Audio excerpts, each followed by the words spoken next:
B2 Fighting Series fans, your referee, Bobby Wambacher, has brought a stop to this fight. 2 minutes and 32 seconds into round number 3.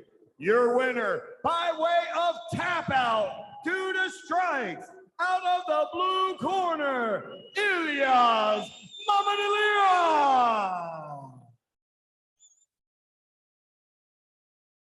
Monitor up.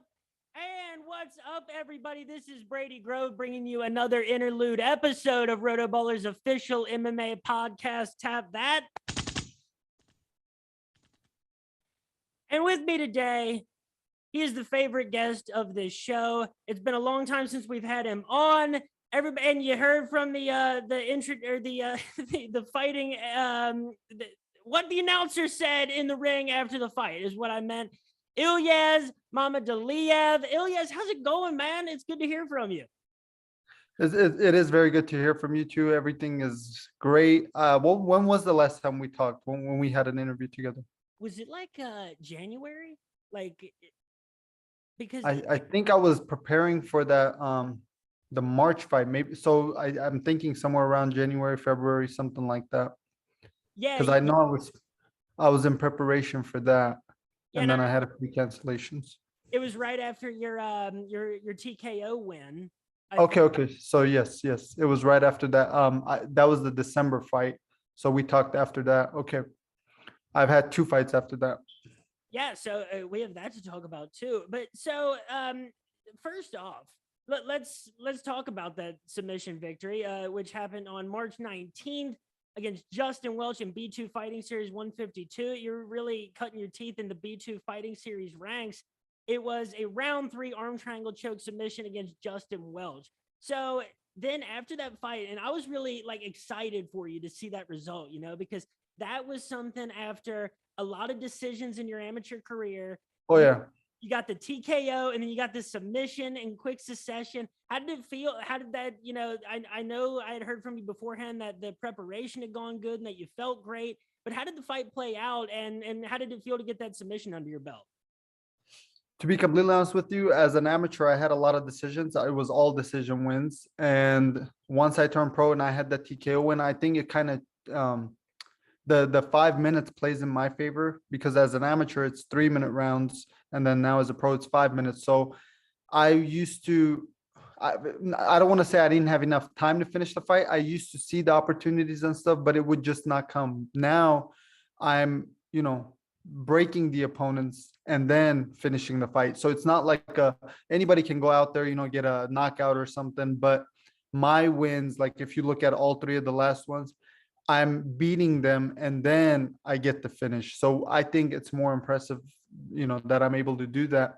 And the main reason has been, of course, the preparation. I'm working with, high level guys, and the coach I have now, his name is Joey. He's located in Cincinnati. He has a bunch of guys that he brings in for me, and he's motivated me. And then B2 also being a part of them.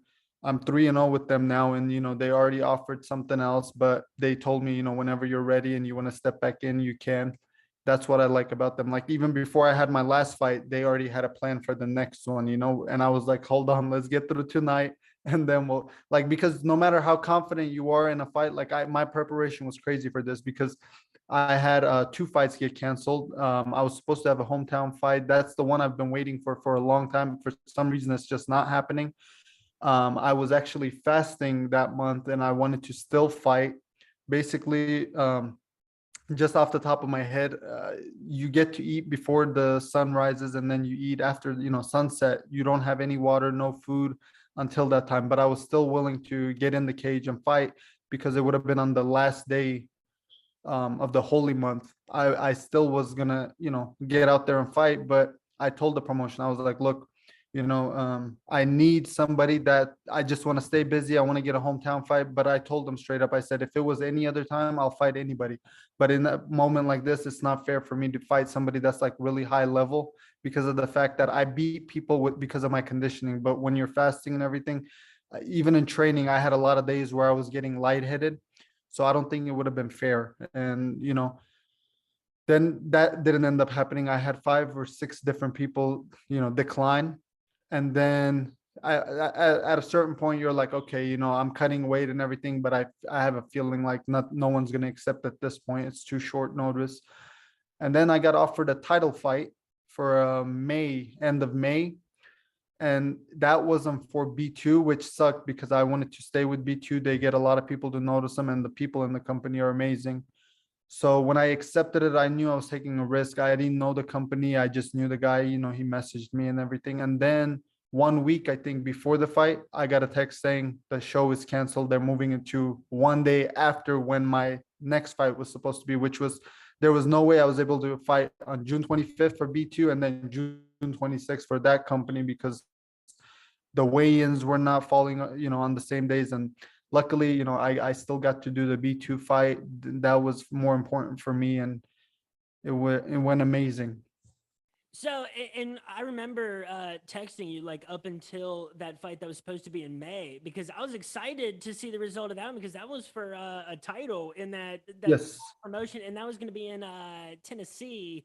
Tennessee. Yes. And no, you seem really disappointed. I was disappointed, and I was disappointed, but at this point, when things don't happen like that's the whole the reason behind my success recently has been because of the fact that I don't sit there and stress about things that are not in my power. Like I signed the contract, the guy signed the contract, but if the company didn't go through with the date, there's literally nothing I can do. It's not like I could offer to help in some way or, make sure the show goes on. The guy did end up fighting and he won he fought one day after me. It was a really tough matchup. That's why I was kind of looking forward to it because when I saw the matchup for my style, I think basically my style was a bad matchup for him. And I think a lot of people, even if they have, like, I saw the guy, he was actually at the B2 fights, I believe. I saw him backstage, but I had to focus on the other guy and everything. And, they told me I could fight him in September, but we'll have to see. I hate planning that far ahead because, I need to make sure I'm good first, healthy, and then we'll see what's next. But I want to keep fighting for B2 though. Oh yeah, I think you found a great rhythm in B2, and it's interesting that you say that thing about not wanting to stress about things that are out of your control because that's something I think that we've known each other for about a year plus now, which Yeah, over a year now. crazy because that started during COVID and everything, and so in times worked weird. But I feel like that's something that you've like gotten a lot better at already. Is one, you're 23. It could only hurt you to look past the next thing. Right.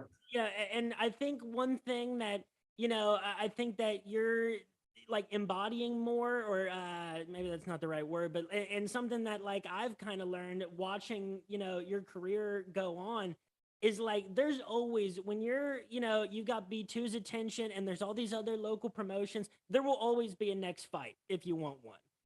And so that sounds really good. And again, it sounds really good that you're not looking too far ahead, because I think that's where a lot of people who have hit a good stride, I think, kind of trip themselves up. Is it once you're on a good run, it's like, okay, what's next? But it's like, no, you can only do what's next. You can't do things 8 months in advance. Right. I did want to stay active. That was the only reason I wanted to fight as often as I wanted to, because I obviously want to, while I'm in shape, not get out of shape. I used to make that mistake before where I would have a fight booked and then I would start getting in fight shape for it. But now I'm like constantly training and I don't have to worry about being in good shape because I know I'm confident and I know I'm in good shape. I can now improve my skills. And I think it's been showing. For example, in my last fight, I didn't get any takedowns on me. He did get my back at one point, but that was because I threw a flying knee off the cage and he was able to grab onto me. But I kind of got lucky because there wasn't a lot of time left. I made a mistake, but I'm gonna work on fixing those little mistakes that I'm making. But as far as maturing to the point where I know things come at the right time, you can't force things to happen. You just wait. And there were times, like even with this fight coming up, I was like, what if it gets canceled? Like until the weigh-ins, I didn't really believe like, okay, the fight's about to happen.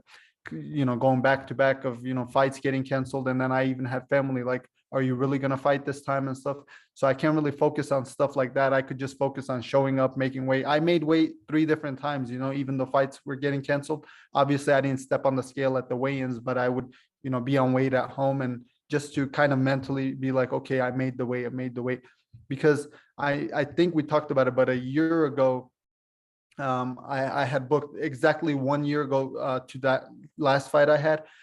I booked a fight, and then I was overweight, and I was trying to make weight. I got hospitalized and everything. And ever since that, like, I remember even back then, I was like, nope, fighting is not for me. If I cannot, make this weight and everything, maybe fighting isn't for me, because I was like, health comes first and everything.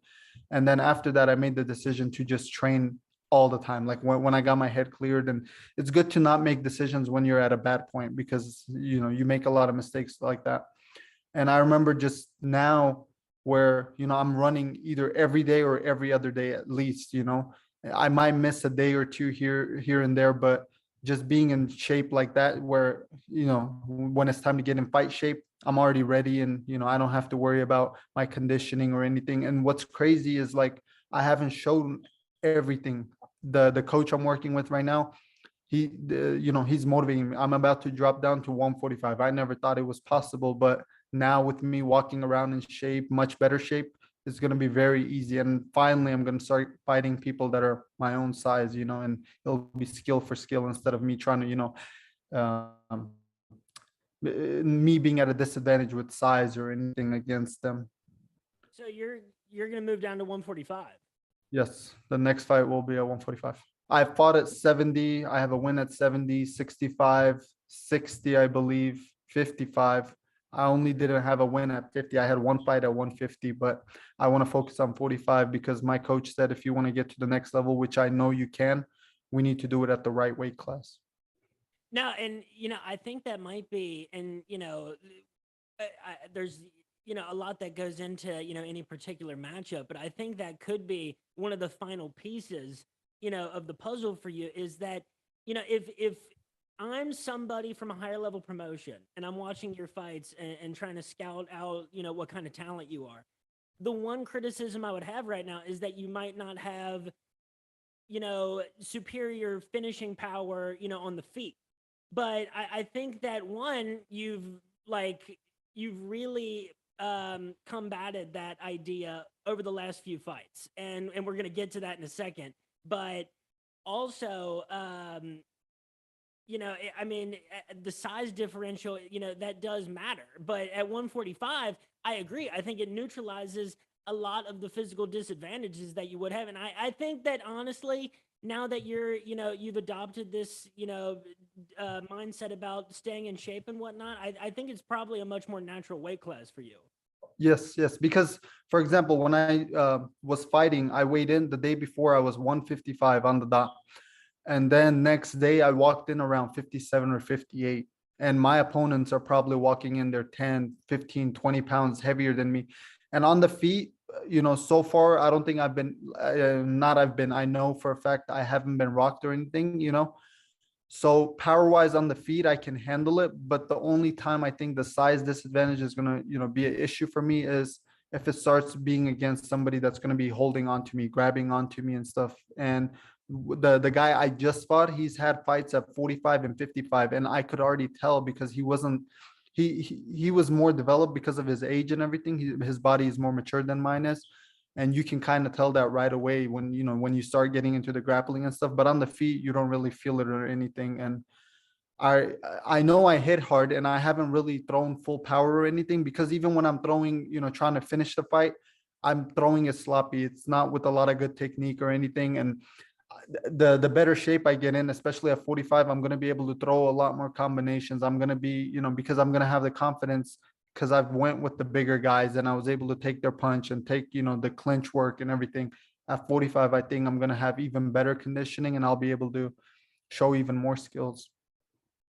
So, and to rewind a few different points, because I'd thought of this and then we got onto something else.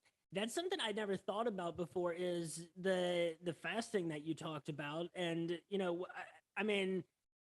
the fact that you either have to work around that, or you have to find a way to where you have to be, be in a state where you feel ready. And so is that, I don't want to get this wrong, but is the holy month called Ramadan? Yes. Okay. The you see, I know you're saying getting around it, but I think I might have made a mistake because of the fact that if you're gonna do it at a high level, now I understand why guys like Habib were taking a break during that. Even Hamzat, who recently fought, he wasn't fasting because obviously, and in a high level fight like that, like when he fought against Gilbert Burns, imagine if he was fasting the whole day and then he got to eat for a little bit before he walks out, like you don't have enough time to rehydrate or anything. And even for a guy like me who's not cutting any weight, it's difficult because the whole month, your body is adjusting to eating less and eating at different times. And that was the only hard part. Like I would be in training and it would be really hot in the room or something, or just hot outside, and you would get lightheaded. Like my body wasn't giving up on me, but it's weird to explain, like mentally, and my heart was there, but at the same time my body actually was just giving up on me. Like it wouldn't push as much as I normally could. That's the only big difference. But I still wanted to, because it was a hometown fight, I didn't want to wait longer. I was like, I can do it. I was willing to do it. See, that's why after when that fight got canceled, I kind of changed my mentality, and I think, okay, if things don't happen, maybe there was a reason. Maybe I go out there, I could have got knocked out or something, got hurt, seriously hurt. So it's good that it didn't happen. Well, and that's the thing, and that's where you get to like either career mistakes or like health implications, because so many fighters are such mentally strong people and so mentally tough, Right. that sometimes their mental tough, especially in a situation like that, it's like your mental toughness can only propel you so far. At some Right. point, your body actually needs some sort of fuel to be able to do the things you need to do to be ready to fight. Not just fuel, but you need to listen to your body. Like even during this training camp, as hard as I was training, luckily I didn't have any, crazy injuries or anything. I I did, going into the fight, kind of had like my knee was it was an uncomfortable type of pain, but it wasn't torn or anything like that. It's healed now and everything. But because, I was kicked on the knee, and it was my own fault because I was moving back and they weren't really aiming for the knee, but I moved back at the time. And I remember not having enough time to be able to rest, to heal up properly, to be, basically continue training. And then I remember the fight getting closer and I'm like, okay, there's no way I can miss a day or something. But when you leave, and there's when you're done with the fight, I like to take a little bit of time. Like I went into training right away after the fight. I think it was on Monday. No. I fought and then I went into training right away. I ran the next day. When I came home, I went for a run because now I'm obsessed with being in shape. Like if I don't run or something, it makes me feel bad. If I don't go to training, it makes me feel bad. And I don't want anybody to have an advantage over me when it comes to working hard, but I do know when to rest. Like I listen to my body, and that's helped me big time. Like if for some reason mentally, like after my fight in May got canceled, instead of going right back into training camp and getting ready for it, I took 2 or 3 days off. I was running, but I did no bag work, nothing, because I needed for my mind to have a fresh start, basically. And when I did that, it was a huge difference. Like I remember being in camp for that fight before it got canceled, and then when it got canceled and I took a few days off, I came back completely different. And I'm gonna continue doing that, knowing what's best for me and what's best for my mind and body. And especially, it's a more careful game that you in particular have to play sometimes, because your conditioning often is your greatest weapon in there. Yes. But Yes. and you want to be as conditioned as possible for those 3 rounds, but at the same time you don't want to be dead legged going into that either. And I think that's like why running is a good thing. And running is, we're in an era where it's like there's a million different like popular places to go work out, and different like different like workout routines that people do, and it's become much more of a science now. But like running is way slept on, because that's something you can do over and over and over again, and I think you're way less likely to get burned out on it. Yes, a lot of people, I don't know why they avoid that. Like running for me is you get to think and you're getting in shape, but at the same time you get to kind of go and talk to yourself. And I sometimes don't even run with music. Like I did an interview and they were asking me, what type of music do you listen to while running? Sometimes I don't even listen to anything, because the best thing you can do is just focus, and like you get to think and kind of set goals and stuff. And I don't like to set goals too far ahead, but like I just focus on what's coming up, what I can do. And then like I never like, I remember watching the guys fights, but I never think, okay, he's gonna hit me with this or he's gonna hit me with that, because I used to do that before. I used to worry, but now I just look at my own fights and I'm like, okay, I did this good, I didn't do that good, I need to improve on that. And I think that's why I've had the success I've had. The running, especially, that's helped me big time. Like in the past, I used to run too, but I never used to track how much I'm running, or, I just used to get out and run until I would get bored, not even tired, just bored. But now I do it so often and I track everything. I, make sure the time is right, the distance and everything. I and I haven't even pushed myself to like the crazy levels. And, now I have a coach that's helping me and, telling me like, we're going to get you to this level and that level. And it's motivating. And then I recently, this week, I got a fight offered for Shamrock FC, a title fight. And, I obviously, like with my hand not fully healed, I kind of hurt my thumb in the fight. And instead of, letting it heal, I went back into training and messed it up a little more. But right now it's healing properly. I would take something like that. I'd be stupid enough to take it. But now I'm mature enough to realize, okay, this company recognizes that, I exist, in MMA and everything. So it makes me happy, motivates me.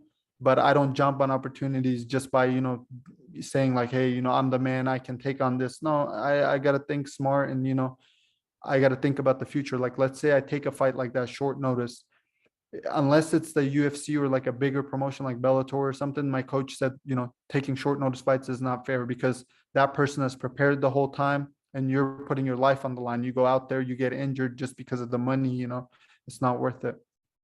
And yeah, that's the thing, is that, Shamrock FC, great promotion. We see a lot of different prospects come through there, and that is a meaningful fight offer. But at the same time, there's like, there's 5 or 6 promotions that are of about equal strength as Shamrock. And then there's, a slightly higher tier. There's the LFAs, the CESs, the CFFCs, so, Yes.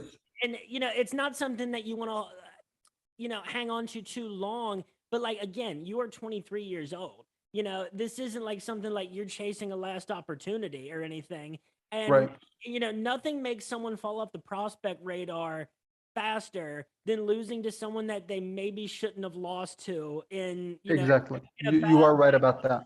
in a bad fashion that they shouldn't have. And then you might have, they might have scratched you off their list forever. You are right about that. I know exactly what you're talking about. Taking a short notice fight, you do, there is a big reward if you win, but at the same time, you're risking a lot by, because when you lose, it's like, okay, he's just that guy who accepted that fight and, didn't do much with it. You know what I mean? But then there's also, going out there and showing what you got and stuff, and you still coming, one of those fights where you, even if you lose, like that Gilbert Burns and Chimaev fight, even though Gilbert Burns lost, it, showed how much heart he has and showed he's high level. And then same thing for Chimaev, even though he won, they were like, well, now he has this and he has that. So I would have been in a similar situation, but I had to let my body heal. And it's just nice to see those type of companies like that. I've seen, before. Titan FC, they had a fight, short notice fight offer for me and stuff like that. But I don't want to jump on opportunities just because, I want to fill the spot and show I'm the man. If I'm injured, I can't, there's nothing I can do about it. That's the thing. There's opportunities, where it's like, those are, I don't want to call them lottery tickets, but they're, you're taking a risk in a lot of opportunities. But within opportunities, there's showcases. And I think what you're waiting for, what seems like it'd be best is like an opportunity to showcase everything that you are. And for that, you need adequate time to prepare. And especially if it's going to be against a guy who's of a similar caliber prospect as yourself, because that's a challenging thing. You guys are fighting for the same thing, and you Right. have similar goals. And so those are 2 different things. And especially with the Contender Series and with all the different promotions that are on the UFC Fight Pass, it's like we have seen a lot of guys come in as a next big thing who fall flat and then you don't hear from again. There's a lot of big fish in small ponds in the sport of mixed martial arts. Yes, you are right about that. And I don't want to rush anything. Like you said, I'm 23. I'm about to be 24 at the end of the month, but it's only been I've been fighting since 2016. I've already had 13 fights. not a bad record. And now I'm finishing, people, my last 3 wins are all finishes. So as long as I continue that, I think I'm going to get noticed anyways. So there's no point of rushing and, trying to prove I'm, this or that. When the time comes, I think it'll, a lot of people like that. I've noticed that when they're young and, they're a prospect, they want to rush things, but it always comes, at the perfect time. And, I don't know when that will be, but for the first time, I think in my career, I do believe, especially going down to 45, I'm even more confident. And for the first time in my career, I think I can hang with those guys. Before it was like, okay, I'll get in there with them. But now slowly, as I get more confident, as I get older, I think I can compete with them and actually beat them. Well, plus, man, in this sport where we see prospects of all I mean, like, people on the Contender Series, across different weight classes, they come in as prospects at 32 and 33 years old. I mean, that was what Greg Hardy was when he came into the UFC. But take a look at Chris Curtis, a guy who is from Cincinnati and actually trained at Son of Simon at the same time that I was there. And he had retired after 2 straight losses the same night in PFL. Now he's like consensus a top 15 middleweight in the world and is stepping in, About to fight Jack, who's top 10. which is amazing, dude, because that means like with one more win, Chris Action Man Curtis could be like next in line for a middleweight title shot.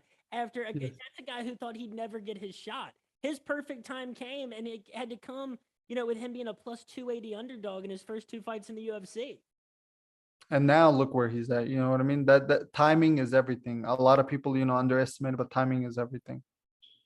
That's a great thing about this sport, and any sport where it's an individual as opposed to a team component, is like Chris Curtis has been one of the best stories in all of MMA for the last 365 days. And that's a guy that you had to be really, really committed as a fan to the sport to know who he was before that. Right. Now everybody loves him. He said this is the first time in his life that, or maybe in his career, I forget the actual quote, but that he's not living paycheck to paycheck. That's an amazing story. It's a thing that makes this sport great. Yes, hearing stories like that is motivating, because I do remember, following the story, and I had heard that he didn't want to do it anymore because he hadn't got the call from the UFC and everything. And then next thing you know, that's why staying prepared is very important. He's the type of person who's always, prepared. And when he gets like the short notice fight that he just now got, I'm sure he wouldn't have accepted it if he wasn't in shape or he wasn't, healed up and everything. So when you stay in camp, you don't got to get ready, and then you can take opportunities like that and, get to show yourself. Okay, so before we move on, I did want to go back to what you said about Hamzat and Gilbert. Just that, isn't it funny that and especially with Hamzat now, because Hamzat has been a sensation since he really broke through to the top level, and we love talking about Hamzat, but like every time you're on, and isn't it funny that like he gets that win, and it's like, this is a guy that was a huge step up in competition. Oh, yes. A lot of people don't understand that because of the fact that he was dominating everybody, they expected the same thing with Gilbert. And I do think in that fight, had he, taken it to the ground and held him there and, punished him on the ground, as good as, Gilbert is on the ground, I think he could have been, he would have been able to do that, because as you saw, in the fight, he was able to defend Gilbert's takedowns, and then he was taking him down, but he just didn't want to go there. I think he wanted to put on a show for the people. That's where he kind of messed up. But at the same time, I think, we had a talk with the coaches and everything too, and everybody I talked to about that fight. Everyone agrees that it was good that happened to Hamzat now, instead of, when he fights for the title and then he sees adversity. It's good that, because now he's only going to be on a different level conditioning wise, and being careful and understanding that, putting on a show for the fans, as long as you're winning and everything, of course it's good. But he could have went out there, dominated, they would have been like, whoa, he's still dominating everybody and stuff like that. But now they know he's a fighter, like he can fight through things and, adversity and, being knocked down and everything. That's the important component, I think, is the adversity, because we've seen plenty of fighters. I mean, like, I guess look at Sean O'Malley. When he faced adversity against Cheeto, something was wrong, and that wasn't something he had to work through before. But as far as putting on a show for the fan, that is where a lot of people make a mistake. What it's a show is when you continue to dominate your opponent in a way that we've never seen before. But Right. even going back to Habib, the one fight where I thought Habib actually looked, or I guess there were two fights where Habib was actually a little bit vulnerable. In the weirdest ones, it was Michael Johnson and it was Ali Aquinta. In the Ali Aquinta fight, he seemed content to box with Al. Yes. It seemed like it was. I mean, Habib still tuned him up. Obviously, he is the better fighter. But at the end of the day, I was like, a lot of friends were saying like, well, I think like Habib was trying to work on his striking and his boxing. I was like, well, he picked the wrong time to do it in the octagon in a main event. So yeah, I do agree. And but then I saw people talking about Gilbert Burns, and they're like, well, Gilbert Burns, he just got outstruck by Kamara and Hamzat, who are two technically unsound fighters. I'm like, yeah, sure, if that might be true, but they're also just different. They have physical tools that Gilbert doesn't necessarily have. Right. And when it comes to their background, like having the wrestling background, that's why I've been working on wrestling a lot too. I know most, high level guys have a really good wrestling background. Even if they don't use it, it gives you it gives you an advantage going into a fight. If you can take the fight to the ground at any minute, any second, your striking is that much better because you can throw without hesitating. Oh, I'm gonna get taken down if I throw this or that. So I'm starting to, I'm not on that level, obviously, but slowly, like with my wrestling growing, I feel more confident. I've been working a lot on wrestling and, different partners. I have a guy, I didn't get to wrestle with him, but he's recovering from a knee injury, but he was in the Olympics and, getting advice from somebody like that. I got to box with them and it's fun working with guys like that. I have teammates that fought same night as me. One of them is now 7-0 in MMA total. And then the other guy, he's probably, he could probably get a call from, Contender Series, Bellator or something really, soon. Working with guys like that constantly and different weight classes it's fun. And the thing about the wrestling too is the effect that not only that it has for your confidence, but what it has to do to your opponent's mindset is if you've demonstrated takedown defense, that's something that might be off the table that was otherwise in their arsenal. And if Exactly. you show you can put someone on their back every once in a while, that's something that they always have to be thinking about. It affects the way they strike. Yeah, in this fight that I just had, the guy was, I didn't even know that, but when I was watching the fight, the replay, they said he was a purple belt under, I think they said Carlson Gracie. I don't want to be wrong, but so I remember watching the fight and then, he missed a few takedowns and I was able to defend pretty easily. And the guy messaged me after the fight. He was like, well, it's because you were slippery and sweating. That wasn't it. I worked on takedown defense every time I was in the gym, so, but, when he would go to the ground, I was doing ground and pound, and I had people like fans. That's why I don't listen to the fans as much anymore if it's negative, because I remember people telling me like, "Oh, why didn't you just get on top and finish the fight?" Like I was punishing him to the body to where I would hit him to the stomach, and I can hear that he's literally saying shit, and he's cursing every time I'm kicking him to his foot or hitting him on the body and everything, and why would I risk, with the performance? I personally think that was probably one of the best performances I had, and I still didn't get to show everything, because striking wise, I had a little bit of a difficulty because of the fact that, I was staying in my corner the whole time. That was my game plan, and it played really good in my favor because when you go to the opponent's corner, you're kind of afraid that, if you get taken down or whatever, they're going to get advice and they get to see what you can't. And I try to stay in my corner the whole time and it worked.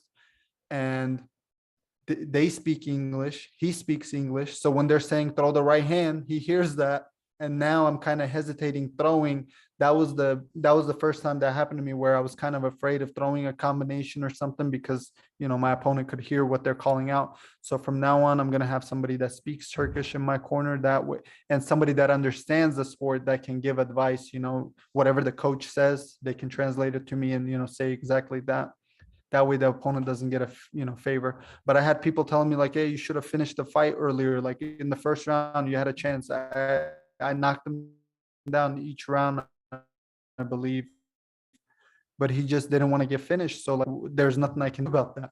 And they were like, why didn't you, finish it on the ground? He's a purple belt. Why would I risk it? And so, did you know he was Carlson Gracie purple belt like going into the fight, or is that something you found out after?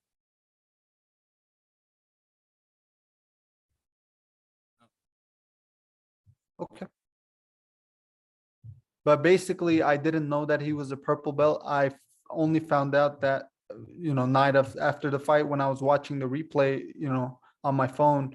I remember hearing that and I was like, shit, I didn't even know that because I fought a brown belt in the December fight. He was a brown belt in jiu-jitsu, and beating guys like that, survive, like it gives me confidence. I knew there was times like I remember even going into his guard and he had already grabbed onto my arm and, he was trying to I am pretty sure he was going to either go for a triangle or armbar. That's what most of his wins had came from on the ground. And I was like, there's no point of trying to prove a point that, I worked on my ground game or, I'm more confident in my ground game. You do what's best for you. Like I know on the feet, he did hit me when he would like pressure me and stuff, but that was only because I wanted to be in kind of a crazy fight.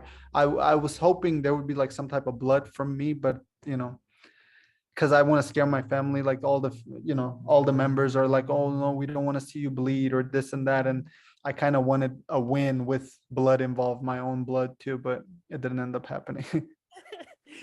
Well, I could kind of put together when I looked at his record before the fight, and I mean, just looking at like what he's done, that he was probably more of a ground guy.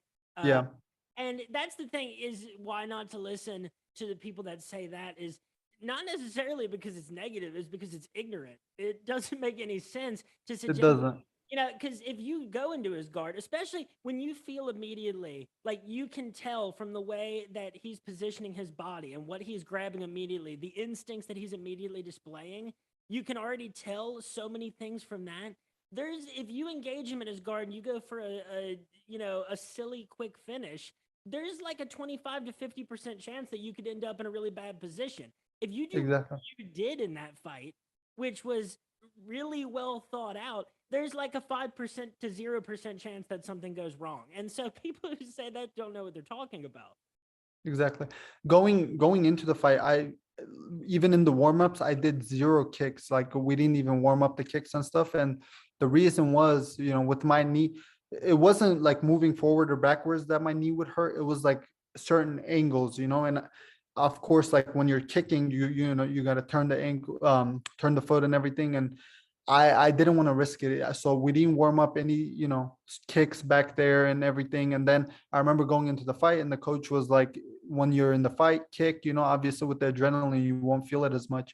And I do remember kicking. And when the first one landed and he didn't block it, I was like, okay, I'm gonna just keep going for it until, my leg hurts. And at a certain point when I started to see the redness and when he started cussing, that kind of played in my favor because I was like, okay, this man is in pain. But I never thought that he would have actually tapped to the kicks as bad as I was hurting him. And I wasn't really throwing full power kicks. It was just landing each time I threw it. And eventually, with time, it started to build up and start to hurt him more and more. But I thought it was going to go to decision. Like I didn't know how much time. That's the one thing that sucked. This fight, I didn't really hear how much time I have left unless it was like 10 seconds left. So I didn't know if I should, go for the finish or because with the finish and big mistake I used to make before, I would look for the finish. Like I wanted to get the knockout or the submission or whatever. But now it just comes like randomly. Like I never knew I would have been able to kick the guy and, he would tap or something like that. It just comes naturally. That's it. It makes me think that he didn't do enough homework on you because, the leg kick is not something that you have ever shied away from. And Yeah. and plus, I've never seen anybody so clearly exclaim after so many leg kicks that they've taken. Like I was shocked watching the replay of the fight and the highlights that you posted on Snapchat. Everybody follow him on Snapchat, by the way, official_Ilyaz. But like I've never seen somebody take that many leg kicks and yell a clear obscenity out loud. It's like you'd think you would do everything you could to conceal how much that hurt, but he couldn't. Exactly. He just couldn't at that point. Even like when he was laying, he laid there for a few minutes and we were watching the fight replay. My grandma never watches it on my dad's side. And I put it and right away, like when she saw him on the floor, they were like, no, she's not going to be able to watch the whole thing. Just skip to the end. Well, that's where I messed up because even her seeing a leg kick, in the stand up, she was already like, oh, why are you doing that to him? And then I remember skipping to the end and she saw that and she almost had a heart attack because she was like, that's somebody's son, why are you doing that? That's, just like how you are, he's somebody else's son, and I told her like, because with my family, like I almost had an argument with my dad because they always used to say that I'm too nice for MMA and it doesn't fit me, like it doesn't suit me well because of the fact that they think I feel bad for the people. Like, of course, when we're in a fight, I'm there to hurt them. They're there to hurt me, but I'm not, I would never try to hurt or injure somebody to a point where like it, hurts their health or their future or something. Obviously I know they have a family. Like I've even had people tell me like, hey, why do you go and check on them? Like if you have a TKO or a finish like I did with the leg kicks, they're like, just be proud of it and don't go over there and check. Why? Is that going to make me look more savage or is that going to make me look more dangerous because I didn't go check on the person after I beat him? I don't know. The whole nice thing, like it used to affect me before. Like everyone would be like, oh, you're too nice. You're not trying to hurt them. What can I do if that person is tough enough to get back up and, keep fighting? Like the only thing I can do is continue fighting too. That's the thing is that like nice or mean, like those are, I mean, people have those qualities, but at the end of the day, this is a sport that, everybody has mutually agreed to participate in.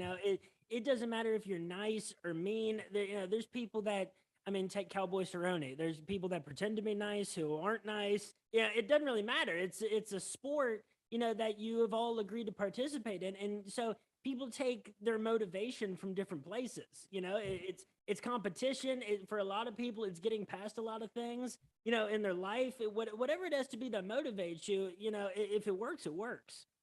Like the last guy I fought before the March fight against Justin.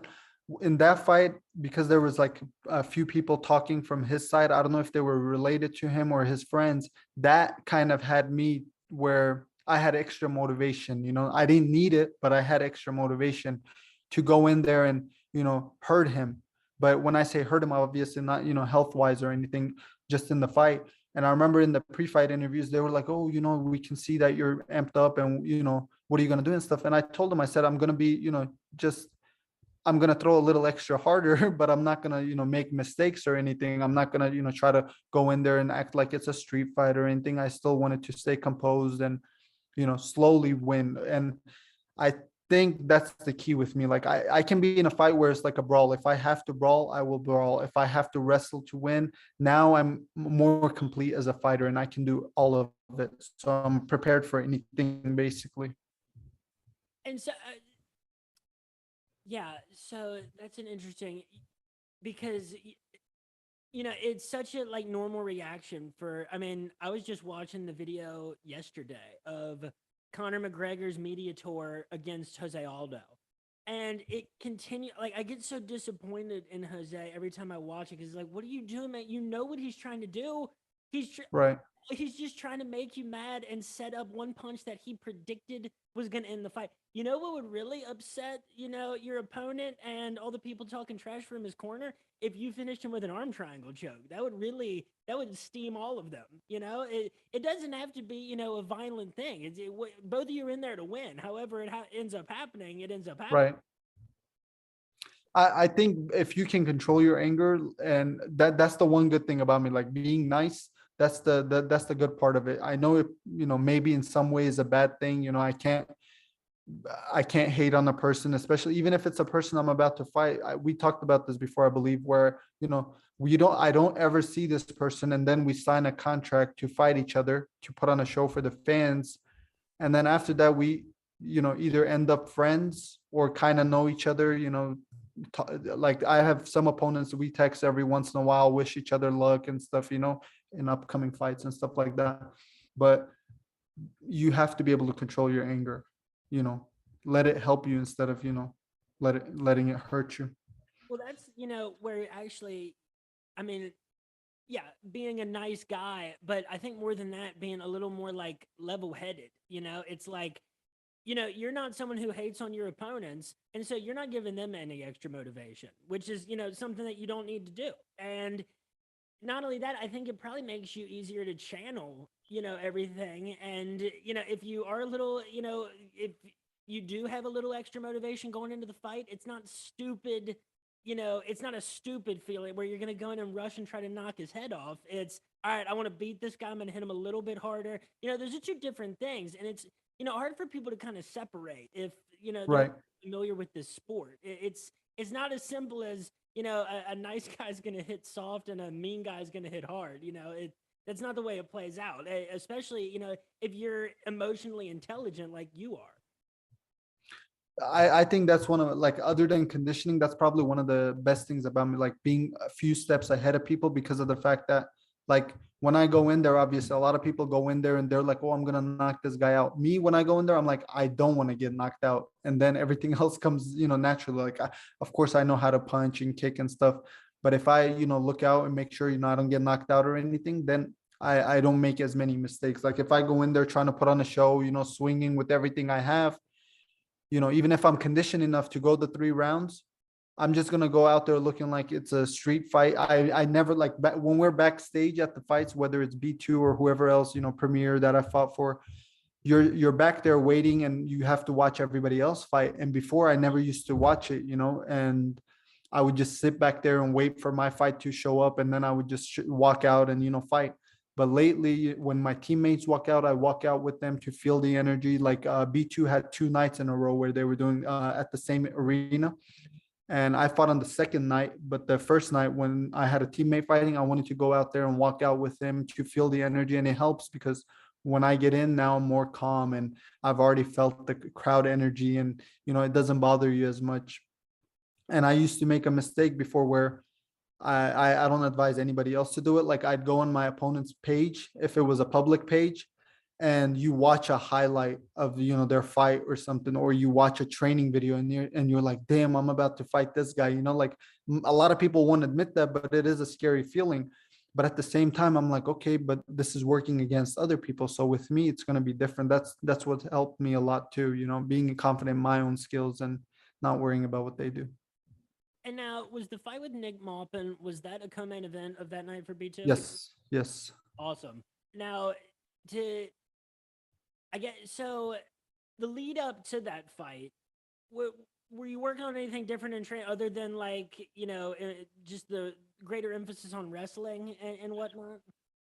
I was throwing, like, when it came to sparring, I was basically, my body was a lot tougher. I don't know if that makes sense, but sparring with higher level guys who were conditioned, I was getting hit more often, and my body was getting used to it. I know, not to the head. I don't like to take damage to the head or anything, but my legs were more conditioned. My body itself was more conditioned. In the fight with Nick, for example, he hit me to the body. They thought he had me hurt and everything.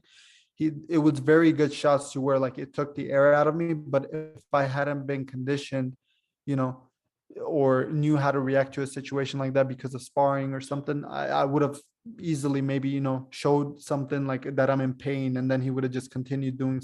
So just the preparation, it's like, I know a lot of people say it, oh, I prepared much better for this. I really did, and my confidence is through the roof right now. And I want to continue. I want to have at least 1, maybe 2 more fights this year, because if I fight before December, that'll be my 4th fight in 1 year. But I want to try to see if I can get 5, because I've done 3 fights in 1 year. I want to see if I can do 4 or 5. Yeah, and ending off the year at a 5-1 record would be pretty nice too. Oh yeah. And so in the fight with Maupin, a little more. So one thing I thought that you did, so this was like the epitome for you of, like, breaking a dude down. And I do think it was the finest performance of your career, because it was a finish that came in the 3rd round. It was something that was steady, calculated, but it had a lot of different elements too. Like, you used his momentum against him really well. Like, you timed your shots really well when he was rushing in. And, Yes. You had him thinking about those leg kicks so much. And one of my favorite parts of the fight is you hit him with a leg kick, he screamed, and then you went high kick right after and nailed him with it. It was gorgeous. And then the other one was when he rushed in, and I think you hit him with a leg kick and then a huge right hook right after that connected really hard. Those were 2 of the most poignant things about the fight, is that the timing of your striking was great, and he clearly was thinking so hard about those leg kicks when they started to come out from under him and he started screaming. Again, it's just so funny because I haven't seen it ever before. But My only regret is when I threw that head kick, as beautiful as it was, I didn't think like that would. I normally don't throw any head kicks in training and stuff, so it's only on the bag and everything. And now I'm gonna practice that more because I think in the future, if I hurt somebody, I saw my teammate do it the day before, where his name is Perry Stargell, and he's a upcoming guy too, rising star. He was throwing leg kicks and no, not leg kicks, body kicks on the guy, and he ended up hurting the body really well to the point where he was getting knocked down. His opponent was getting knocked down with body shots already, and he switched it up to the head kick. That's why I kind of remembered that. I was like, okay, his leg is tired. Let me just try to kick upstairs. And when I did that, it landed, but I didn't put enough power into it. I didn't think it was going to land, honestly. But walking around at a lower weight, I think that's helped my reaction, the timing even more, because before I would walk around a lot heavier out of camp. And then when I would get in shape, my conditioning was well, but I was just not as fast as I could have been. My reaction, time wasn't as quick. And at 45, I think I'm going to be even crazier with the timing. And you really did punish the body, as that was the thing. You broke him down from the bottom up. Yes. At a certain point. And I know you touched on a few things, but so what are some things that in rewatching the fight and, in the course of the fight that you noted that you wanted to improve on moving forward? I think throwing in the past, for example, when I would hurt somebody, I would throw the similar shots where it would be like an overhand or looping overhand where I wouldn't look or anything. I fixed it a little bit for this fight. I was throwing uppercuts when I would hurt him. I don't think I threw uppercuts before in my fight, which is crazy. I've had 12 fights before this. And when I had a guy hurt, I would just throw either, a straight left or a straight right, or overhand or something. But I need to just throw more combinations. I have enough combinations. I have the speed, the conditioning for it. I just have to keep getting more confident with the strikes and putting in more work at the gym, pulling it off in sparring. Like sometimes in sparring, I don't want to hit the guys, because they're, obviously training partners and stuff, and you feel bad for hurting people. But I need to start throwing things. Even if I don't throw it hard, I just need to throw it out there just to feel the combination land. So it gives me confidence to throw it in the fight. And wrestling wise, I could have even done it in this fight, but I just didn't want to take the risk, especially after the performance I was having. I didn't want to mess up and, just to show off my wrestling. But I think if I wanted, I could have easily taken him down and, got back up and then did it again and again. I kind of had that. I didn't have a game plan, but that was a part of my skill set that I wanted to show off. I didn't get to, but I think in the future fights, when the time comes and it's needed, I will be able to show that off more, my ground game. And that's the thing, why take him down when you can make his legs buckle underneath of him? Right. And I heard the ring announcer say this too, or the ringside commentators, I think it was, and you mentioned it earlier. That was like a pretty big B2 event for Vision MMA. It was. We had that night. There's two different visions. One is in Dayton, and then the one in Cincinnati is where I'm training right now. We had a really good, successful night. We were 3-0 and all three finishes. So, and the guys, like the biggest difference has been those guys are around my size and everything, and the conditioning, like they're so conditioned and always in camp. Like even when they didn't have a fight scheduled, when I went to first start training, I started there in April, I believe, and they're constantly training, even if they don't have a fight scheduled. And then Jeremy, he's their 135 champ. He's about to be the 25 champ. He's in a tournament. He's a pro guy like him. Like I wanted to make sure I impressed him on fight night because he's the type of guy who focuses on the little details, like certain movements and certain things. Like I remember in the fight with Nick, I was moving towards his right hand, and he was a orthodox fighter, and you normally don't do that, but for some reason I moved that way a lot better, and I thought it was the better decision at that point. And I remember him yelling like, go to his left, because he doesn't really have anything. He just throws the hook and that's it. And once I started doing that, I was able to make the right adjustments to catch him with the punches that I was catching him with. And having guys like that in my training camp, that helped me see the little things that I need to change it's motivating because even if I don't get to pull it off, at least I'm seeing it and I'm noticing what I'm doing wrong. Well, that's a big advantage of having like a legit pro who's like a 135, 125 pound champ is like that's such a movement oriented, weight class.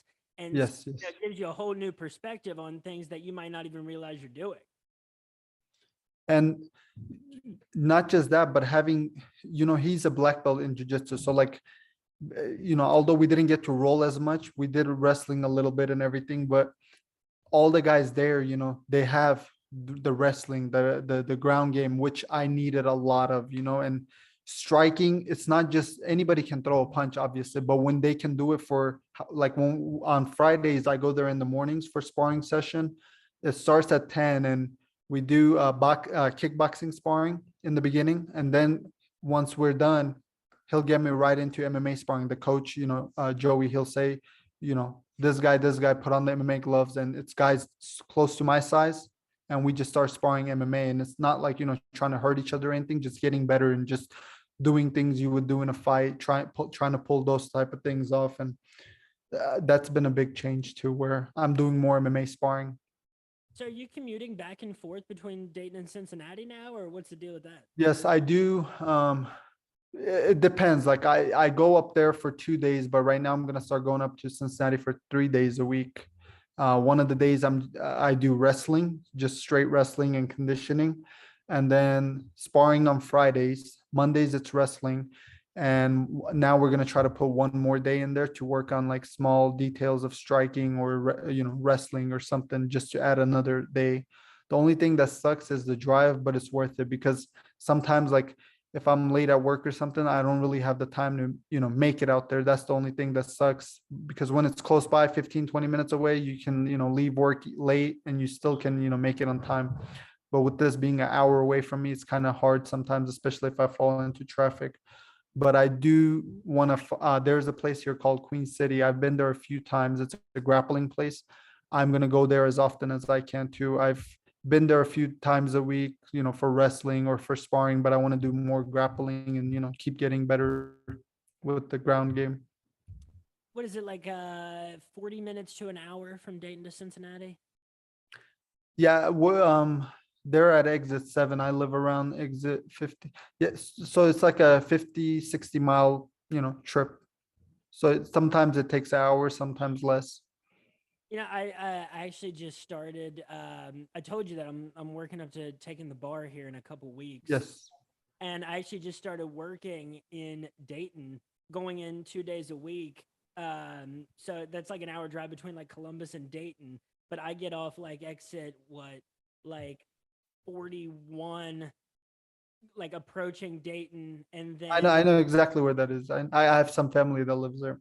And then I get off like the it's called like the Troy Street, Valley Street exit. I know that's where I started training. It was in that area. That's where I started MMA. Right downtown. So I've been in Dayton a lot more lately. It's I mean, there's nothing like there's not a lot in between Columbus and Dayton. Like there's a lot of like farms and there's one like horse farm along the way and everything. But like honestly, not a bad drive. Like I prefer Dayton or Columbus to Dayton as a drive way more than I like Cincinnati to Columbus, where it's like, 2 lanes the entire way of like trucks blocking up. And the driving is crazy in Cincinnati. Like I hate that because when I go there every day, like especially when I'm having a bad day, I hate it because I'll be in there like just, not having road rage, but just saying like, what are you doing? Like, let me go or, let me pass. And they don't care about that in that area.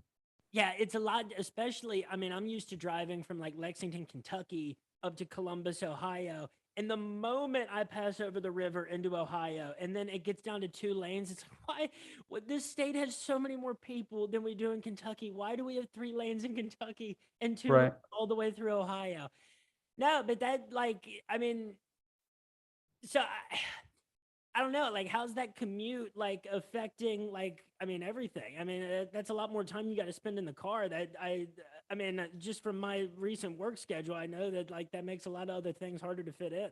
It is difficult because especially when you're having like a really bad day or something, I'll be on the road heading out there. And I know, for example, like on Mondays, the practice starts at 5. So I have to make sure I leave before 4, just in case, because around that time you get into traffic and stuff, and I got to make sure. And, sometimes like that, those 2 hours that are gone on the road, I know I could have been here doing something else, but it's definitely worth the drive, because those 2 days that I'm going up there, doesn't matter how much gas is being spent, how much time is being spent, it benefits me more than it, doesn't, basically. Yeah, that's what you call an investment, Yes, that's exactly how I see it. and under the right mindset, driving can be a lot like running, maybe a Oh little yeah, yeah. cheaper. That's when I like, when I'm going to the gym some days, especially on like days I feel really good. It's one of the best things, because it's just me on my own driving, and I get to listen to music that I want to listen to, or just no music, just thinking on the way there. And it's a good hour basically driving, and just having to plan and see what's next and stuff like that. And that's I think those are the two things that running and driving might have in common, even though they're two completely different forms of transportation. Uh, Right. One thing that it's that like it like forces you, especially if you're just driving or running by yourself, that is solitude. It's hard to be distracted and do both of those things, and it's hard for like other people to interrupt you, while you're doing those two things. And I mean, sometimes talking on the phone like while you're in the car, that can be good too. But it's like those are two things that like you are in a pod by yourself, and you can either catch. I listen to like college football or college basketball podcasts, and that's like when I'm here or somewhere else during the day and like I don't get to follow as much like sports stuff, that's where I can catch up on it. Or that's an hour just to think through a bunch of stuff that like, that's how you I don't think people think to themselves enough. Like I see way too many people with AirPods in at times when I think maybe they should just like be thinking about what they're doing. Right. I like to, like, when I run, for example, like I'll run in the neighborhood that I live in, but sometimes because I do it every day, it gets tiring. So I like to find new locations where I could go, and run and be at more of a more have more peace basically, and alone time and everything. And for some reason, as I get older, like having alone time, I love it even more. I don't know what it is. Like I do, of course, like when I started the whole fighting thing, I wanted people to know me and everything. But for me now, it's at a point where like being alone is peaceful. Like I love, having the cheers on fight night and stuff. But when I'm in training camp and stuff, I like to be, as far away from people as possible, because like the more people you're around, like me, for example, when I was in Louisville, right, even right after the fight, I had people say like, oh, come and stay over at my house. You don't have to stay at the hotel. Or before, they're like, hey, where you at? Come here, relax with us. And I've had to avoid a lot of, not necessarily friendships, but a lot of hanging out with, people, because yes, it would make me feel good, but at the same time, I have a lot of goals right now, and I'm focused on that. I don't know. As I get older, I'm more focused on more important things instead of just having fun and stuff. Of course, I still have fun, with my family and everything, but the past few fights, I didn't get to see much of family, and I think it's made me a more dangerous fighter. That's an interesting way to think of that. And like technology makes that a little easier. Like I mean, I'm 25, I'm not much older than you. But if you'd asked me like a few years ago, like how much do you think you'll be like talking to friend or hanging out with friends? I'd be like, I don't see why that would ever change, but like at some point it just does. It does. And when we're younger, like I was even having a conversation about this today. When you're younger, the time is still the same. You still have 24 hours in a day. And as an adult, it's the same thing. But I feel like as an adult, we're more worried about, let me get through this day so I could go to bed and be, relaxed.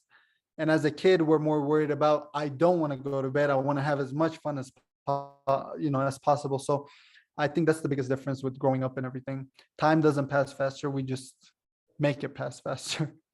And yeah, I mean that's another thing. I mean, the last few years have been so weird with time, and I think not that people were always so mindful of it during COVID or whatever, as much as they said they were, but now it seems like there's a lot more people that like want people to hang out more. Like now that it's whatever, I don't want to say it's wrapping up because honestly, I don't know, and I don't follow the news close enough to say, Right. like, that's something that we didn't like, people didn't have to deal with as much for the last few years, and now you kind of do. And, but, as you get older, the amount of time that an hour, the percentage of your life that makes up gets smaller and smaller and smaller. So it feels like it's going faster. Right. And it's important to do the things that really matter. Like if you have close family, for example, me growing up all my life, I've been around family. So that's why it's kind of hard to stay away from them. But as I get older, sometimes you have, even if it's family, you do have some family that's bad family. So I try to stay away from those type of people, and then stay away. Like what I noticed with friends growing up, and you might agree on this, you might know what I'm talking about. I didn't drink or smoke or any of that, so it was hard to hang out with a lot of friends. And there have been friends that like really know me and stuff that have straight up told me like, hey, this is the reason maybe you're not getting to hang out with people as often, is because I've always, as long as I remember, I've had goals. Like even when I was 14, 13, just starting out, it was never like, hey, I'm just going to do this just to do it. I always wanted to plan ahead, like, okay, I want this type of life, and this is what I have to do to support that lifestyle. And when you don't drink and stuff, people think you're not as fun. Like me in person, like I'm very positive. I'm good to be around and everything, but because I don't drink, people won't hang out with me. So should I start drinking? No, I still focus on what's, good for me, and I don't have to change for anybody. Yeah, that's it. I mean, I think like socially, it runs the risk of people being like, he thinks he's like better than this, but it's like Yeah. you just have different goals, and It does suck because sometimes it comes like that, as if you're trying to show that you're better. No, of course drinking is bad, but I'm not gonna sit and judge somebody and say like, hey, you're worse than me or better than me.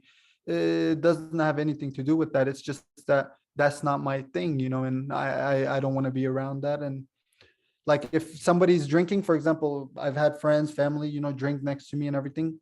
I don't have a problem. I can still sit with them, have a normal conversation. But the minute you see me differently because I don't drink, that's when it becomes an issue. it's very interesting, man. Who doesn't want Ilyaz around? I don't get it.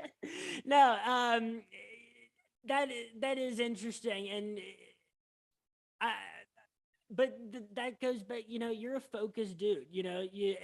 Ever since I met you, and still haven't met in person, but like ever since like we first came into contact, like that was very apparent always. Like you always had like a big checklist of goals, and one thing I think I can see is that you're narrowing down that list a little bit and prioritizing better to things that you can control in the now. And you know so that is interesting about friends and whatnot. It's different for me, because I just got done with law school at that was in Lexington. A lot of my friends were from out of state.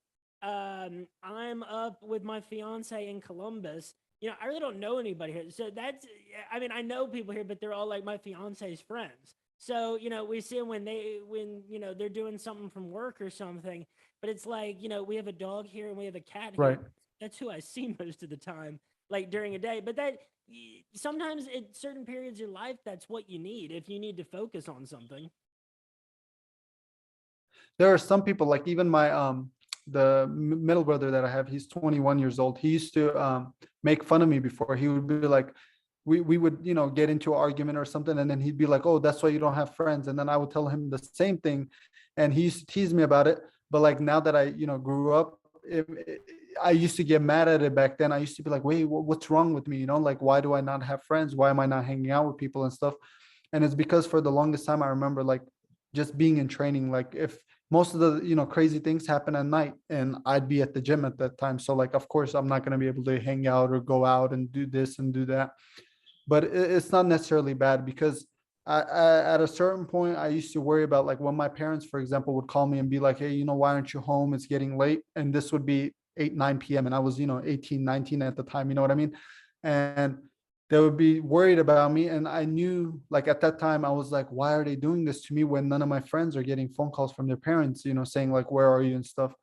And now I understand, because they knew I had goals back then. And had I kept, going with that lifestyle, where I'm going out and, missing out on training or something like that, I would just drop everything. And I'm kind of thankful because at the end of the day, it's very good to have friends and people you go out with and stuff. But the only people that stick around is your family. No matter how bad you become or what type of situation you're in, only family will understand you. And and I saw that you just you and your wife just celebrated an anniversary, so congratulations on To that. your anniversary. Thank you very much. And that's the other thing too is like when you're married, that is a very specific there's family and then there's your family, and those are two and you gotta always keep what's you always have to keep in mind what's best for you specifically, and that more direct family, it lays down a whole different set of priorities. And being married, it's changed me a lot too, because of the fact that now not only am I doing it for me, I think we've talked about this before, but I'm doing it for because I married somebody's daughter, and I want to make sure when I tell them, like, when they would ask me like, hey, what do you want to do for a living and stuff, like, for me, even answering that question used to not necessarily make me cringe, but I would be like, I'm telling them this, but like, how realistic is it? Like, how long can I do this and make a living and everything? And we've been married for 2 years now. Everything is fine, and luckily she supports me and everything, and her family now supports me too. Especially, they're saying that she's the reason I've had the success because I've had the finishes and everything, and they're like, well, she gave you good luck and everything. And we were laughing about that the other day. And I think just having a family and caring about family has made me a different man, and wanting to make a better living, and not just say I'm a fighter for a living, but actually making it come true.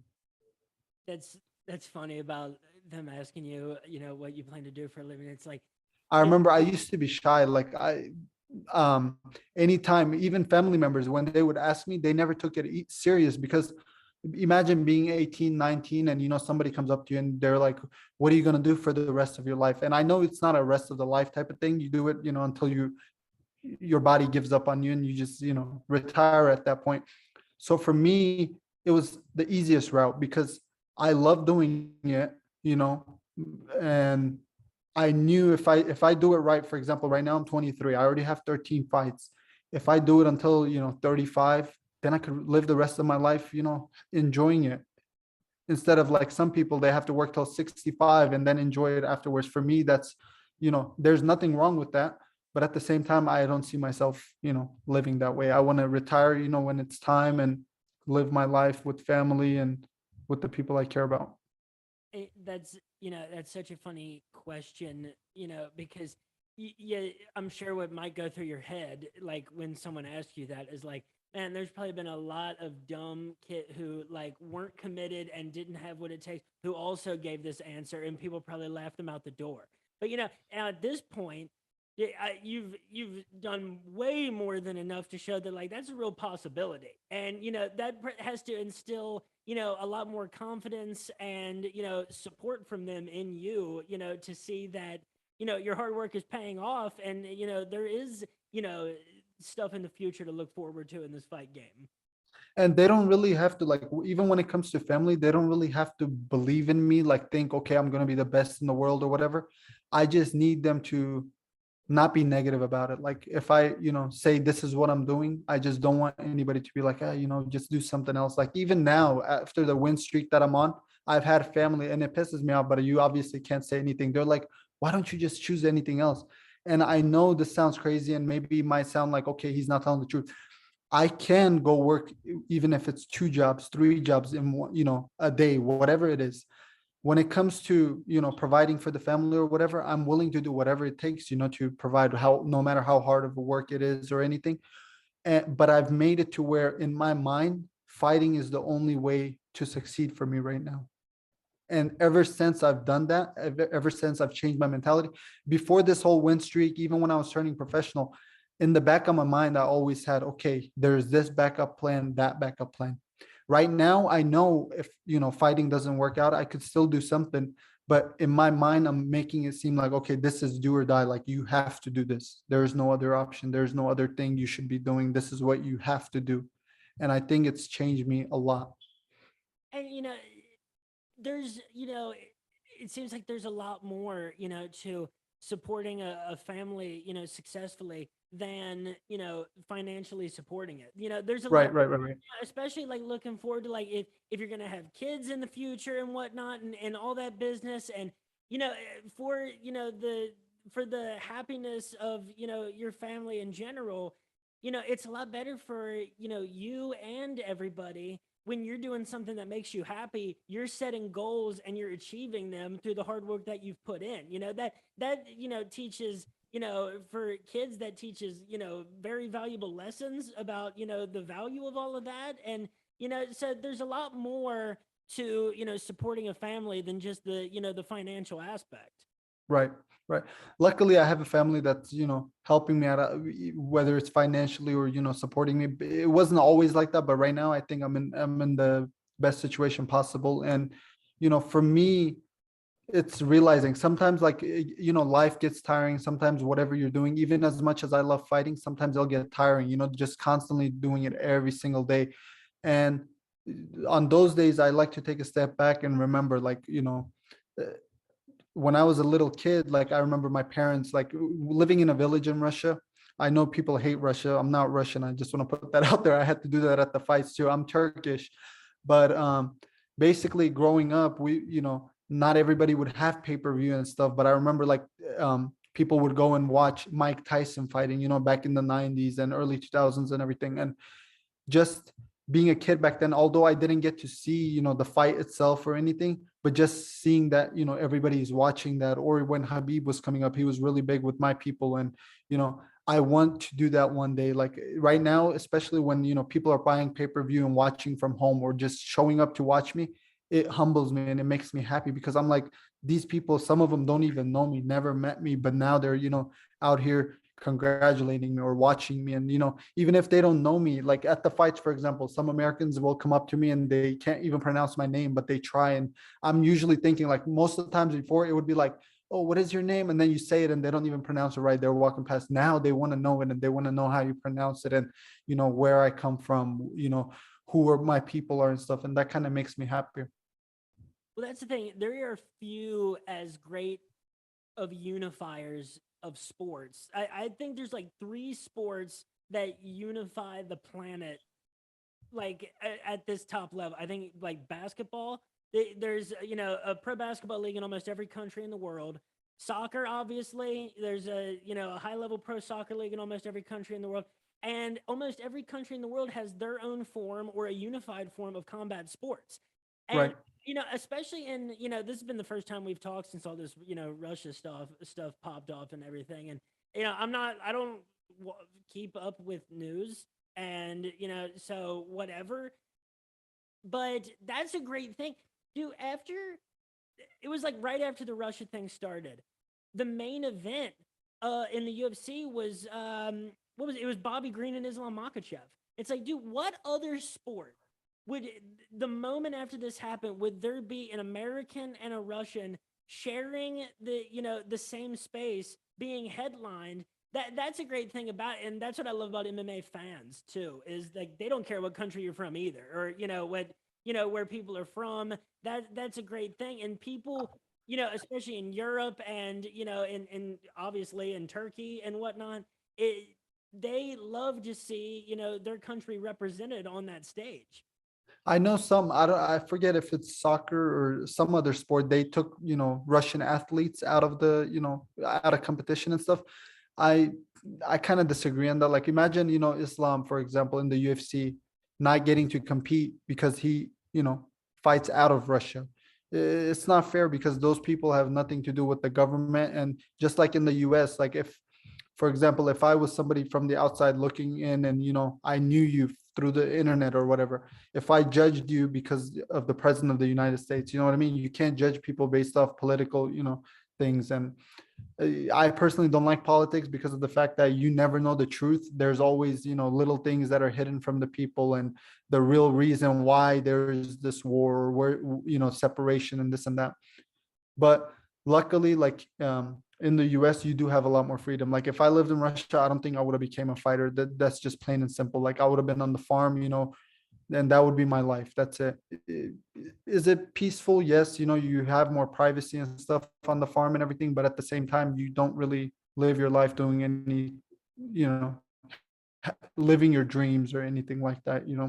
So I am happy to be here and happy to be able to fight and, represent two countries and, be accepted by two different nations, basically. That's a great thing to hear. And yeah, I again, that's what's great about MMA is, you can represent, all the places that, make you who you are. Exactly. And I don't think MMA fans, I mean, depending on the audience, I remember in Louisville when Mark Munoz was fighting CB Dalloway in a main event and the crowd started chanting USA. And it's like, dude, Mark Munoz is from Arizona. Like, Right. he's not, he's So, just, some people are not educated and you can't really do anything about that. Like, even when someone is discriminating, they usually do that based off, how they were raised and stuff. So you just gotta let people like that. There's nothing you can do. Like, for example, when they were, chanting USA, like I know Mark Munoz too, and I should they have done that? No, but they did it. There's nothing you can do about it, and unfortunately, there are people like that, and we gotta live by them. but I think that MMA fans are some of the more like, on average, educated fans. And that was not always the case. I mean, going back, to the tap out t-shirt days of MMA, when all they would ever show of MMA was, on like ESPN was Chuck Liddell and, Keith Jardine bleeding in brawls. And Right. now Habib Nurmagomedov and Islam Makhachev and Hamzat Chimaev are worldwide superstars. And Right. not just in this sport, they are worldwide superstars. That's, a whole different level than, you would be used to as an MMA fan even, 10 years ago. Right. You are right about that. You are right about that.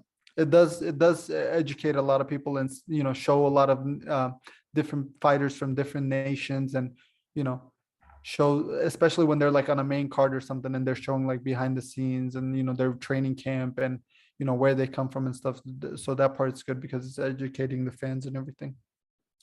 All right, so we've been talking for about an hour 15, hour 20, which pretty good for that's about where we're usually at this point. So I saw like on Snapchat you've been going about the process of getting like your sponsor banner, getting that to be a fun. So what's that been like? And like you want to shout out any of your sponsors, talk about what that process has been like, and yeah, I guess I just kind of want to learn about what that's been like and how that's been going for you. Basically, when I wanted to stop fighting and everything, it was because of the financial, reasons. Eh, I was having fun, fighting, but if it wasn't supporting me financially with the family and everything, it was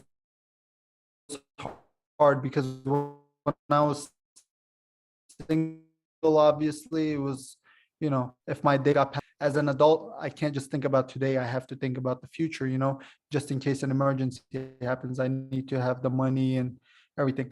So I had one of my relatives, his name is Rustem. He was the one that kind of had the idea. He was like, well, I'll get a hold of, a bunch of the people, Turkish people, see what, they come up with and everything. And then he was like, okay, I'm going to become your first sponsor. And, he paid me. And then next thing you know, more people. And the thing about people is when they see someone else doing something, they join in. Even if they don't care, they join in and they want to help when they see other people doing it. So next thing you know, I have over 20, I think maybe, 20, almost 30 different sponsors who some of them are paying after each fight. Some of them are paying one time and then, never again. But I never ask anybody like, hey, can you do it or something? They, most of the times they offer and, I accept and I don't tell them how much, they usually, the price satisfies me and everything. But I, for the future though, I'm going to try to get a few of them that are bigger sponsors and work with them. So I don't, bother everybody else and have just the main sponsors and everything. And slowly down the line, I do want to open a MMA promotion. A bunch of people were talking to me about it and making me like in charge of it with the matchups and everything like that. That's something that interests me. I want to work on that too. That's awesome. No, That's a cool way to hear it is how that, like, that got started, and how you wanted to progress, and I'm it sounds like you've been easy to work with on that end, and I'm sure that's what turned. Because they're helping at the end of the day. Like imagine if somebody approached you and they were like, I'm going to support you in this way, like financially. I can't really tell them like, hey, that price doesn't satisfy me or something, because they're helping from the heart. You know what I mean? You can't really put a price. Like a lot of the sponsors will be like, hey, how much should I pay you? And I tell them, look, I don't ask for a specific amount because of the fact that it's whatever you desire to give from the heart. You know what I mean? And sometimes like they'll be like, okay, but what price range and stuff. That's when I tell them like, okay, this is the lowest that someone has given me and this is the highest. And after the interview I'll kind of discuss if you want, but I don't want to talk about it publicly, because obviously a lot of people see it and everything, and not everyone wishes you well, and I'd rather not talk about it I got for it. them to hear about it. But like family and stuff, they know how much I make from the fighting, and I'm comfortable with it. Yeah, that's awesome. Has there been a good amount of like Turkish businesses in like the Dayton area and whatnot? Okay. Might have lost him for a second. Let's see if it comes back. Yes, it's been I've a real company and businesses that are helping out. Is my voice cutting off? It cut off. Can you hear me? Yeah, you're back now. Yes, it's a lot of trucking businesses. I've had stores, like a few Turkish stores. I've had a realty company, who sponsored me, and it's whoever. Like I'm posting them, I'm putting them on the banner and everything, and that's, and they don't really, like when they sponsor me and stuff, they're not really expecting anything back. They don't want, not necessarily they don't want it, but they don't ask me like, hey, since I'm giving you this amount, this is what I want in return. Or if you win this much money, I want this in return. None of them are doing that way. They're just supporting. With me being Turkish, especially, they want to see somebody in the UFC or in Bellator, and like, raising the flag, and, and at this point, like, there are some active fighters in the US that are Turkish, but not as many as there should be. And then like I think me doing it is kind of showing them like an example. Like no matter what nationality it is, you need the doctors, you need the basketball players, you need the pilots, the everything. You want somebody in each job, in each career, so that growing up, like let's say I only people I could look up to was a soccer player. I obviously would want to, try to be a soccer player. But if I knew there was fighting, or if I knew there was a doctor in the town or, village that I lived in, or you have more people to look up to, and then kind of choose what you want. And I looking up to me or something, we're doing it because I did it. And I had in that March fight, actually, I had a guy who was making his MMA debut. He messaged me, and then he saw me at the fights. We fought on the same card, and I was on the main card. He was in the first fight. He came up to me and he's like, I started doing this because of you. Like I got interested in fighting because of you. And that was crazy to hear, because like our age wasn't that much, there wasn't a big age difference, but because I've been doing it for so long now, I'm able to motivate people my age and, even older to get into the sport. And it's very good to hear when I, experience things like that. Not just that, but sometimes with fighting, that's the last thing I'll say, I'm sorry. But with fighting, sometimes like, of course you get recognized on the internet and everything, but it's different in person. I remember I was in a store at a Kroger's. It's located in the area you go to, kind of. So the Dayton Mall is right next to it, and I was in the grocery store helping out. I as a job, I take care of this legally blind American guy. He's what is he, 50, he's about to be 59 years old, and I take care of him. I take him to the grocery store, to his appointments and everything. And we were at the grocery store, and he's waiting for them to cut up cheese for him in a specific way and everything. And an American guy in his probably 30s, mid 30s, comes up to me, and he's like, he pronounces my name right. And I'm like, okay, this is already sounding like he knows me or something. And he's like, I watched your fights, man. I love it and everything. And I was like, what the heck? Like, because I've had Turkish people approach me, but now it's like Americans approaching me too. And it's very humbling. Like, it's crazy. I never, in situations like that, I'm like, damn, I should have said more. I should have done this. And then Even a day before that, I was at the mall and I had a random, kid come up to me and he's like, I watched your fight. He walked across the food court to come by me just to shake my hand. You know what I mean? So that kind of stuff is very humbling and, amazing. No, that's awesome. And like, for Turkish businesses that are sponsoring you, at the end of the day, they don't have to, ask you to do a lot because it's got to be such a big thing just to raise the Turkish flag. And that way, when people see a Turkish business that's flying the Turkish flag, it's much more identifiable to them, and it's something that is a little more familiar to them, and it's like, oh, okay, I recognize that. That's a big factor that a lot of people don't think about. Yes, because when you're going out there and raising the flag, like me, for example, on my shorts, I have the Turkish flag and the American flag because I want to represent.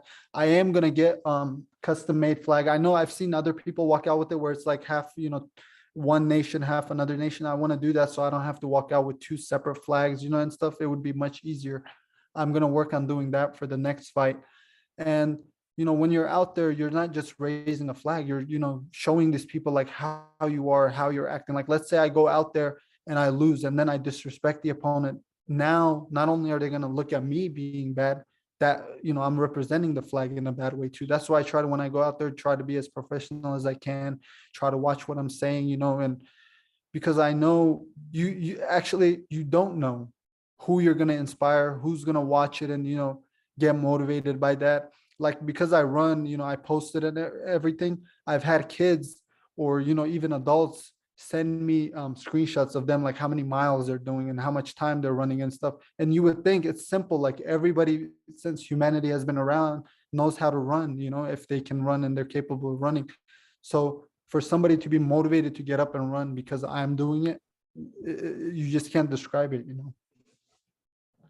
God, that that's crazy. And I always forget, like, I forget because, like, I have your number and we, like, send text messages. But it's like, I forget that you have, like, you have a fantastic social media presence. Like, you have a big following, too, like on Instagram in particular.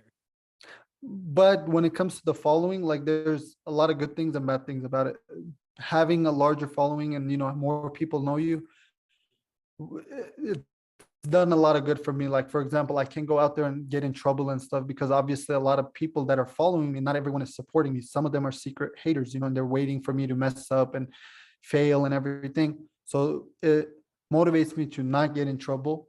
But then at the same time, what I've noticed with like each fight, there will be new people, of course, that come and support you. But then at the same time, the people that used to, you slowly start to see that they hate on you. They start hating on you because of the success and everything. So I wish everybody that followed me supported me.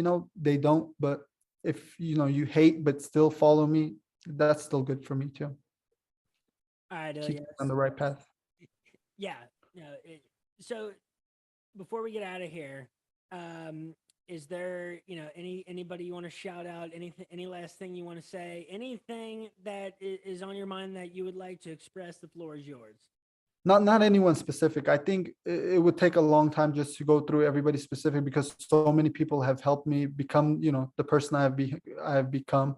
you know um there have been hard times, obviously, like, and even family, there are times where like when family can't even help you like get through a hard time or anything. So obviously, if, most importantly, God has been there. And I know, like, I don't really like to get into religion or politics or anything like that because I'm a fighter at the end of the day. And since that's the topic, I try to stay on topic as much as possible. But there have been times where you're like, okay, like, I'm done with this or I'm done with that and stuff, and then God shows you a better way, and like, you're motivated to continue and your life just becomes so much better. And sometimes I even get surprised. I'm like, wait a minute, how did I just get out of this situation?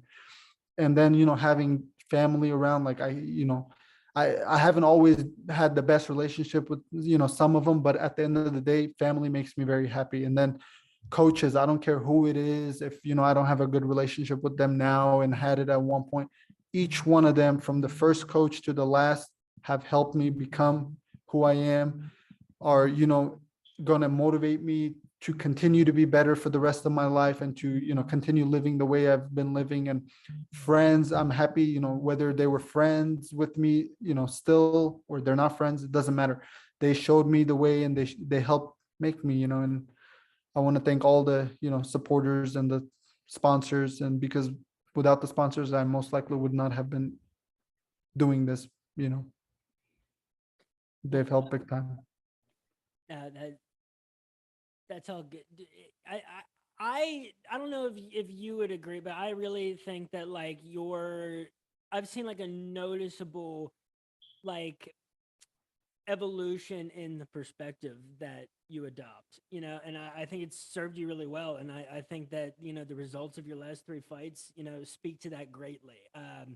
I think that, I think you prioritize better. I think that you compartmentalize that. I think that you don't, things that maybe bothered you at one point aren't bothering you or as much. It doesn't. I used to, and I could give this advice to anybody. It's not just MMA. If you live your life trying to impress people, you will never impress anybody. Like, because success is like when I fight, right? Even if it goes well for me, you remember it that night, and then that's it. That, happiness is gone. You have to focus on what's next. It's weird. Before I used to, sit there, and of course you watch the fight again, or, you watch the success again and everything. But for me, it's like I get past that, and you feel good for a little bit, and then you're like, okay, now what's next? Like, as long as you have what's next, it motivates you to keep going. Like, if I just sit there and focus on that, like, I know some people, like, they'll have one fight or something and it goes well for them, and that's all they focus on, and they're, celebrating it for months and stuff. Like, you got to focus on what's next now, and take, get a rest if you have to, and then work on your next fight, work on your next plan, and then move one fight at a time. I know deep down I can make it into the UFC. I can make it into Bellator, but right now I'm fighting for B2, and I need to focus on B2 to be able to make it to the UFC. A lot of people make a mistake of being at a certain point in their life, but they think they're in a certain other point, and that's when they mess up. Just enjoy life. Enjoy the simple things in life, and don't make it crazy. Don't live for somebody else. You can't impress, like, a lot of people I'm around. They try to impress people with money, the materialistic things they have. Like, I used to be one of those people who, being young, you want a fast car, you want this, you want that. But for me, growing up now, like being older, I don't really care about stuff like that. Of course, I like to have fun and, go out and everything, but it wouldn't be to like a club or something. I like to go out and eat, enjoy movies or something like that. But just being around simple things that make you happy. Well, folks, this has been another interlude episode of RotoBaller's official MMA podcast. Tap that. Huge thank you to Ilyaz Mamadaliyev, who has now been on the show 4 times. He is the favorite guest of the podcast, bar none. Follow him on Snapchat at official_Ilyaz. That's the I believe that's the Twitter handle as well. And Instagram. Yes. And Instagram makes it easy. You can follow me on Twitter at RotoBrady. I will be so there was no pick episode this week, but I will be in the RotoBaller Premium MMA DFS chat from 4 to 5 p.m. on Saturday before the RDA Rafael Fiziev card. So, folks, that was it. I hope you enjoyed this. I certainly did. Have a great weekend, and peace.